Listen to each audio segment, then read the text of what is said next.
Hey, what's up? It's AJ, and this is the Social Culture Show. Today I have a lot of guests with me. I have Frankie, Shayla V, Shelton, Chelsea, and Xavier. So we're going to just start off by talking about a couple things. We're going to discuss social media versus real life. There's a lot of capping going on around here. And then we're also going to go into if sex ruins friendships. And finally, we'll talk about Nipsey Hussle and his death.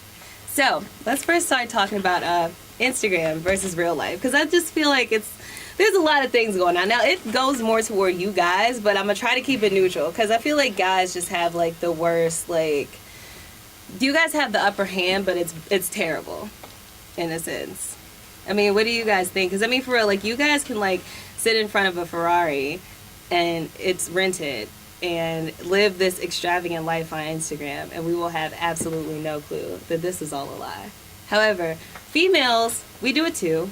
But we do it with, like, Facetune and, like, makeup and... Photoshop. That's true. That's how we trick y'all. But, Makeup tutorials.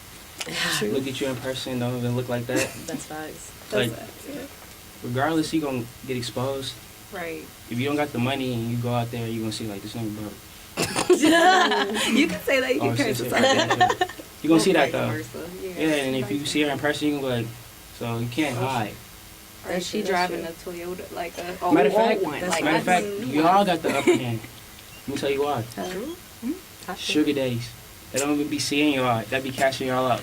Yeah, I mean, they got special apps for it though too. He on to us. He on some people. Like what, y'all? What? That's crazy. I think you could tell though based off of somebody's character if that's the type of person that they are though. Like, cause you can hide like people. You can hide like so you speak like you can hide a sugar daddy so to speak. But I think you can't hide character. So like if you know someone to be someone who's like if you see them in real life and you have a chance to find out like what their values and morals are and you're like, oh, this person will do anything to either get to the bag or seem like they have the bag, then you know that it's probably not too far-fetched that they're going to be on the gram capping. But if you meet someone and you see that they probably have hella bread, you don't even know it. Like they might drive a nice joint and you never even seen it, and then when you see them pull up in real life, you're like, oh shit, like they never posted this car, you know what I mean, or something like that. Then you probably like, oh nah, they probably actually are like who they say they are, or you know what I'm saying, something like that. That's real. I respect it. So at the end of the day, I guess, can we conclude that everyone is Instagram capping? Like, until you see them in person. Yeah. I mean, Instagram is a highlight reel anyway. If you think about it, like it's like your resume, you know, like exactly. and not to that deep of a sense, but like when you talk on your resume, like you don't say, oh, I be clocking in at 9:05, or you know what I'm saying? Like you don't really say those things. You kind of just highlight what's good about what you have going on. So you're not gonna put your dirt out there unless that's your MO for your page. Some people that's how they get their attention, get their views. It also depends on like what you're using it for though, because like I know people that make a lot of money off of capping. You know what I'm saying? Off the gram. Straight like that. I didn't know that. Like if I'm on the gram and I'm showing you like a whole bunch of like stuff that's not mine, like rented items, I'm in Airbnbs, I'm in foreign cars, and then like I throw a course out there and be like, listen, follow me. This is the way. And based off of what you see, then I take these trips. Now I'm gonna sell you like a whole bunch of like logical information, and then like now you're gonna pay me for them prices. Now I didn't turn cap into reality. So it depends on like how you know what I'm saying, use it. Use the gram. Some girls do it. Like, a lot of girls. A lot of college girls do it. Yeah, like benefit. Like I don't know. Have a line, clothing line, Photoshop, and make their body look good. Like. Workout courses, like all type of stuff, like you go ham. You want to know who really be capping?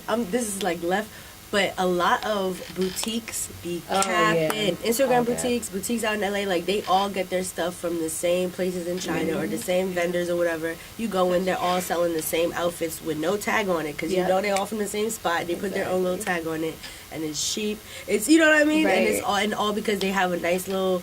Instagram reel of their models and a nice background and all that. It's all the cap. That's true. Captains of cap. Yeah. So I guess you can turn capping into a reality though. Like you can capitalize off capping. Like legit capitalize. Yo, capitalize off the cap. It's crazy. Hey, so moving on, we'll talk about, does sex ruin friendships? Now, I went on Instagram and I asked this question, and I got a lot of feedback about it. I feel like more people said no than yes.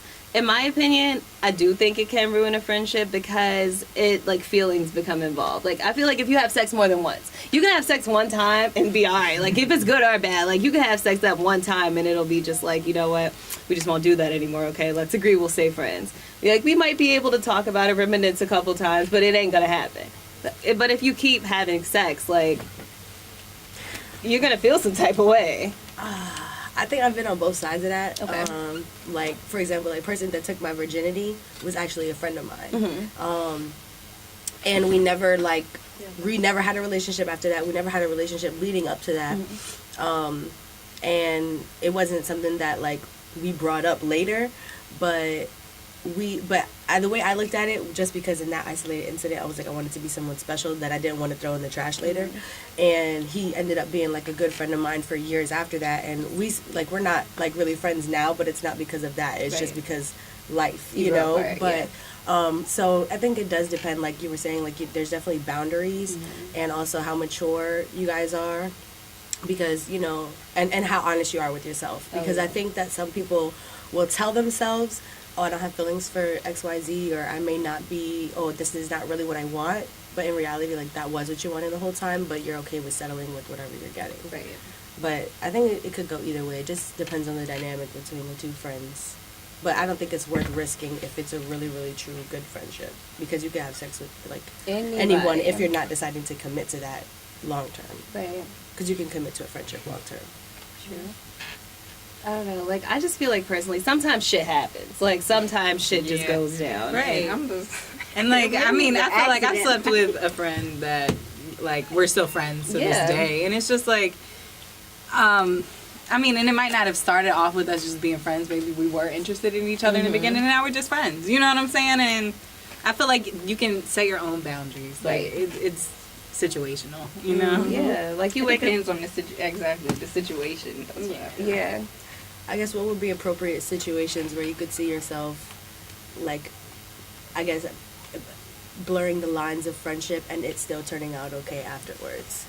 Ooh, I don't know, because I've never been in a situation where a guy was my friend and I kept on having sex with him and we just stayed friends. It doesn't go down like that. Because, like, somebody's going to get in their feelings. And guys, y'all always say, like, females get in your feelings first. They but, like, get in their feelings first. Thank you. They get every time. I feel like when females don't get it, like, when we don't get in our feelings, guys get in their feelings first. And then you're like, yo, like, why are you not, like, in your feelings? Like, are you not feeling me? Like, you're a guy, you know, what do you think? That's how I play it, if you know, because they'll get in their feelings. I don't know, because I've been in a situation where that's all it can be. You know what I'm saying? Like, there is no relationship. You know what I'm saying? Like, it's a real sticky situation, so I'm not going to talk about it. It's mutual. But it's not going to be anything more than what it is. Did he get in his feelings, though?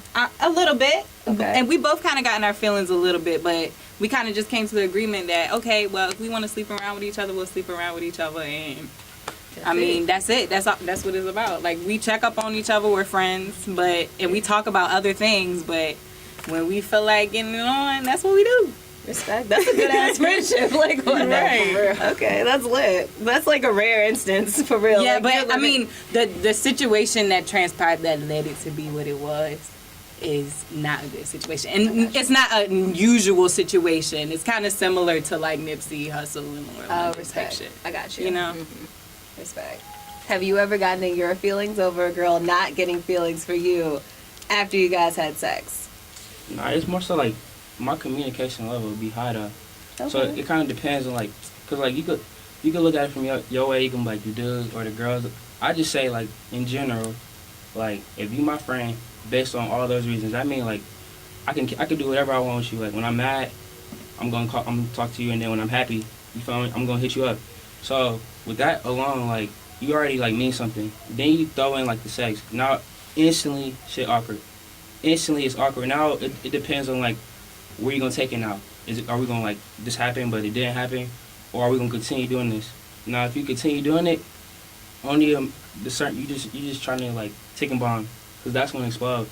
If it's like a one time thing and then like y'all had that like agreement and then y'all leave it alone, like then I could be like, you know, y'all could continue going on. Like, remember that time we did that bullshit? Yeah. You know what I'm saying? Like, Yeah. it could be like that. So it kind of depends. Like, me personally, I just, like, we on the floor with it at the beginning. So, like, it's no changing. You know what I'm saying? Like, it's no changing.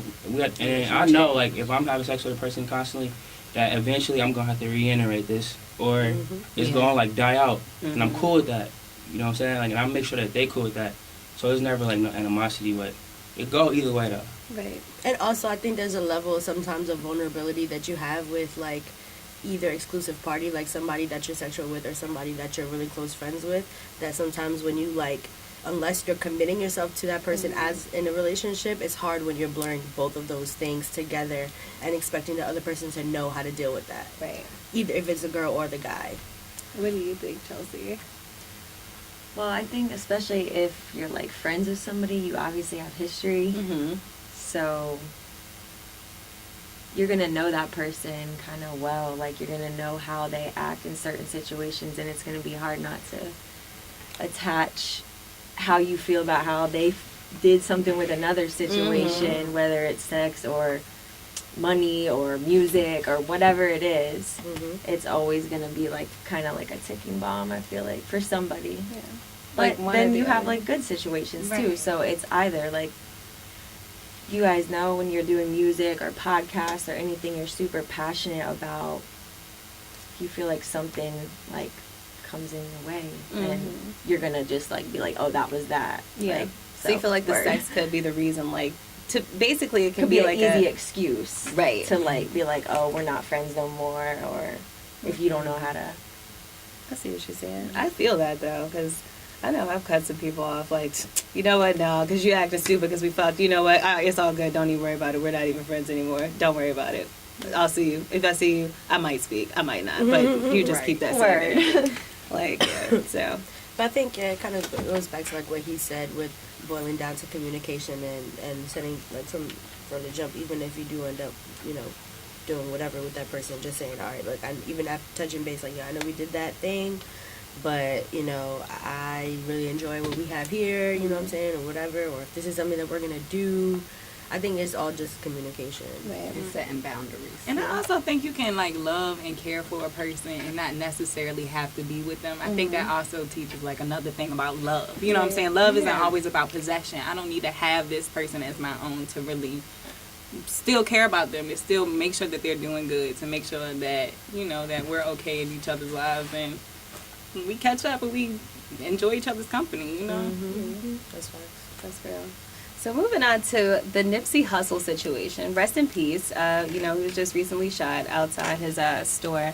And I feel like there's a lot of, like, clout chasing on the internet surrounding his death, especially, in my opinion, people who were not, like, in the process of his life. Like, during the time while he was alive, they weren't there.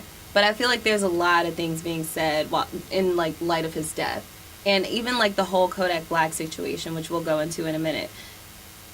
I don't know how I feel about it, but I feel like there's also been a lot of clout chasing surrounding that. Because I don't like the way T.I. like jumped on Instagram, where he could have called him, and Kodak Black did say that, like, you could have called me. And T.I., in my opinion, is like kind of like an OG in the hip hop game, so you should set a standard, and you shouldn't do that. Like, you know what I mean? Don't jump to the internet. But we'll start about the death, and then tell me what you guys' thoughts are about the whole Kodak Black situation. Well, one, I would say, like, speaking personally, like, as an actual artist as well, like, I make music too, and looking back on, like, his legacy and what he left behind, not only music-wise, but how he impacted his community and the messages that he spread and everything that he did for everyone else, down to, like, regular people that weren't even fans of his music and didn't know anything about his music. You know, I think it hurt everybody in a different way, and it definitely hurt me, you know. So I don't know if these are clout chasing, but I definitely got some, my nails for Nip. I'm not a crib or nothing, but, you know, but I definitely had to, like, show some type of homage. So I think it's hard when we feel attached to someone, whether it be as a fan or as a family member or whatever, because I know even when, like, loved ones of mine pass away and I see people posting and I'm like, bro, you didn't even know this person, but you have to also give people their opportunities to grieve and their ways to get through whatever relationship they had with someone outside of you, because you can't really say how they impacted someone else's life. So I think with that aspect of it, you do have to be careful. But I do also see where you're coming from, where it's like, all right, you're not really showing love or paying homage in any kind of way. You're just kind of using his name as a buzzword for attention. And I think that's where it starts to get a little bit gross and disgusting, where it's like, I think Kodak in general, he's been doing this kind of stuff for a while. Like, even with the Young and May situation, like, he's been saying stuff that's just, like, to get attention and to bring a different type of light to him. And, I think that it sucks because his music is actually, it's really good, and he actually has positive messages in his music as well. And I think that he's using this as a way to get more attention to that. But at the end of the day, like, it's not bringing a positive light to him because, I just don't really think trolling is, obviously it's effective, but I just don't think it's authentic. And personally, I think sometimes people are also ignorant. I think somebody should take him aside, not publicly, like you said, not on Instagram, but be like, yo, bro, like, you crossed the line, XYZ. And I don't think he was blatantly doing it because it looked like he was on a live or something and just talking with his voice. So he probably felt in a more comfortable setting. And I don't know if that was something that, like, if he was high or, you know what I mean? Like, you don't know, but I just think it was insensitive for sure, but I don't know that everybody's clout chasing that might be bringing them up that's not related to him or doesn't have a personal relationship. But I do think that there's definitely some people out there that are wilding. Oh yeah, like it's going down. T.I., for example, that's just how I feel, because I just feel like he used that whole Kodak situation to clout chase, because I just feel like with it being such a sensitive topic, that's when you call somebody. You don't go on social media, and get millions of views because you're checking him. Like, that's literally how for a while now. people make money. Like, He's been calling everybody out through the gram. That You put could just them, call them. that are like, all right, here's a Brazilian market, here's this market, here's that. That's part of like how they advertise and get views and stuff on all levels. Right, and those platforms are meant to like get people, how people are feeling and how like people want to be heard out. So it's like, it sucks that it's getting so much unnecessary press, because it's like, T.I., you really should not be saying anything about Nipsey, because like how I felt when my son's dad passed away was you don't say anything to me about mines, because I was with him every day. You know what I'm saying? We was in the trenches every day, living life, doing life together, and you don't have anything to do with me. You know what I'm saying? If somebody wanted to say anything about anything, it should have been Nipsey's people, and that's it. You know what I'm saying? Like, and that's just how I feel about it, because it's real personal. When you lose somebody, I feel like everybody on social media kind of makes it this press frenzy, and then after it's gone, it's just like you're lost without this person. And like, they kinda did that to and he's an celebrity or amazing not. person. Yeah, Yeah, and whether you're a celebrity or whether you're a celebrity or not. firsthand, Like Yeah. your mom's funeral. And it is Like that. rough. It's rough. Like, I out of nowhere, I had girls coming posting pictures of him in the bed with them. Never even knew that they existed, because he was with me every single day. It was like he was living a whole nother life, and I kind of had to accept it, raise my child on my own, and move on with my life. And your Except what situation they- was on the news too, right? Right. Right. So yeah, you gained a lot of like people in your business from that. Right, yeah. and it's overwhelming, and it's emotionally draining. Like, they don't realize what they It do to doesn't people. end. It doesn't because end.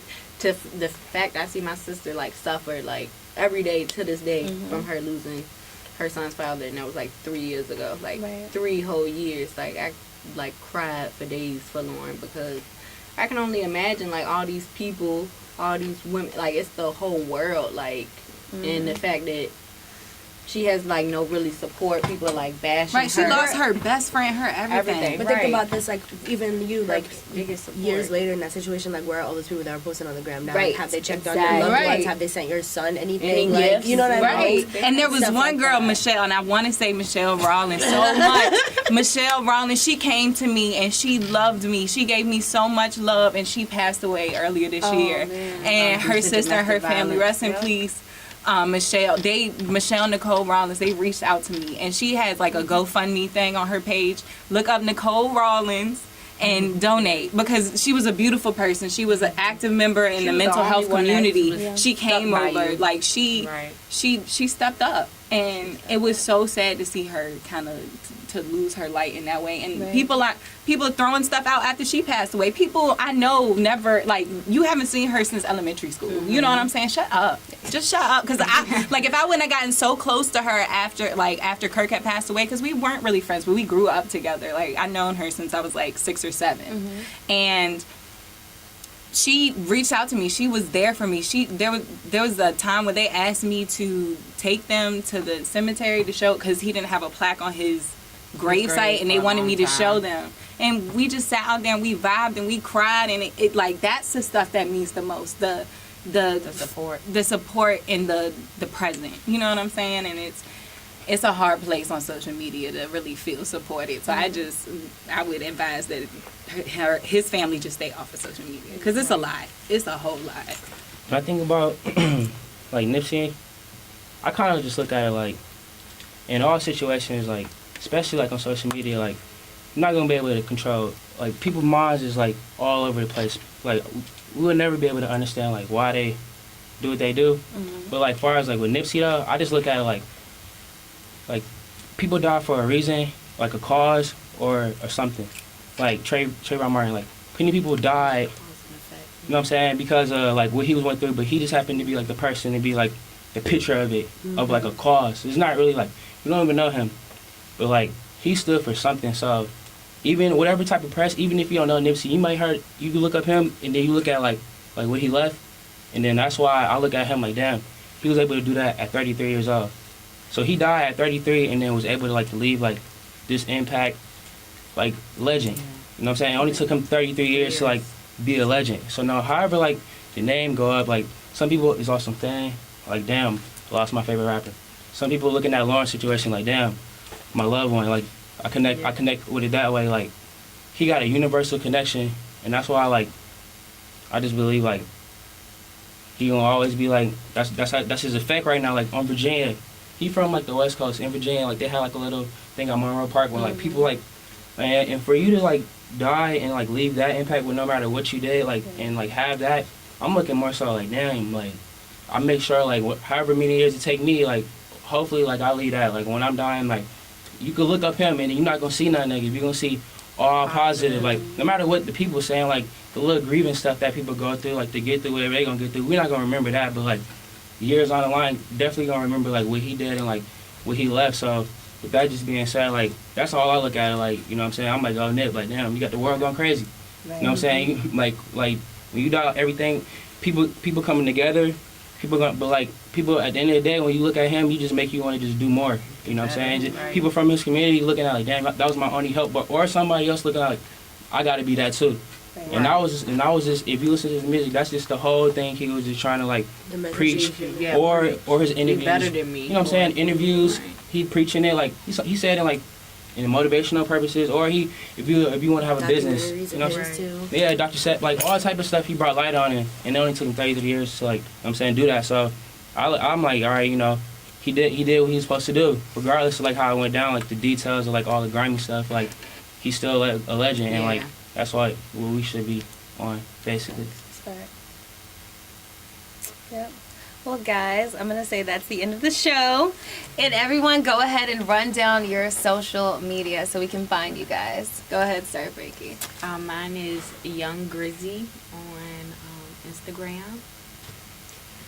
Mine is The Shayla V. That's TheShayla V. That's on Instagram and Twitter. Okay. Mine is at I Love Turtles. It's ILUV_turtles with a Z. Ow. And you, Chelsea? So our Instagram is Vessel Worldwide. It's Vessel_worldwide, and you can also find us at vesselworldwide.com. And Action Jackson _15. And you guys know you can find me on social media at theajshow.tv. It's the social culture. Okay, guys, thank you everybody for coming. That was super dope. That was super cool. Yes. Yeah, and like Xavier, I didn't even expect you to talk this much. And you I was getting it. You was getting it. You spit some real shit. I ain't I know what to say. Listen, I ain't even know you. I ain't know it was gonna be like in here on the spot. Boom, boom, boom. in the middle. Show. Hey, we're starting to show. Normally, this is how we normally do. Like, normally what I do is, I like Shelton came to like one of the longer ones. Yeah, that's on. And like normally they what was I'll do wilding on the last job. Yeah, they'll go ham. Like